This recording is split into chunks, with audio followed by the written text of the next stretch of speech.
நாடு முழுவதும் சிபிஎஸ்இ 10ஆம் வகுப்பு மாணவர்களுக்கான தேர்வு முடிவுகள் வெளியாகியுள்ளன. இது குறித்தான மேலும் விவரங்களை செய்தியாளர் பாண்டியராஜன் வழங்க கேட்கலாம். பாண்டியராஜன், வணக்கம். கூடுதல் தகவல்கள் என பகிரலாம்.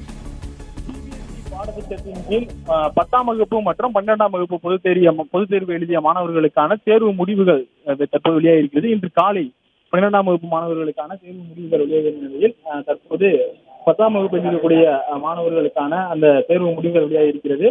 மாணவர்கள் தங்களுடைய தேர்வு முடிவுகளை cbse.in என்கின்ற அந்த இணையதளத்தின் வாயிலாக தெரிந்து கொள்ளலாம். மேலும் உமாங் என்ற செயலி மூலமாகவும் அல்லது இணையதளத்தின் வாயிலாகவும் சென்று அவருடைய தேர்வு முடிவுகளை தெரிந்து கொள்ளலாம் எனவும் தெரிவிக்கப்பட்டிருக்கிறது.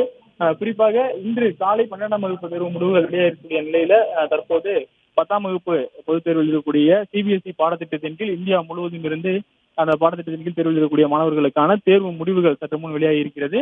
மாணவர்களுக்கான மதிப்பெண் சான்றிதழ் உள்ளிட்ட மாணவர்களுடைய அந்த கல்வி சான்றிதழ்கள் அனைத்துமே இந்த டிஜி லாக்கர் என்ற இணையதளத்தின் மூலமாக மாணவர்கள் பெற்றுக்கொள்ளும் வகையில் ஏற்பாடு செய்யப்பட்டிருப்பதாகவும் சிபிஎஸ்இ தரப்பில் தெரிவிக்கப்பட்டிருக்கிறது.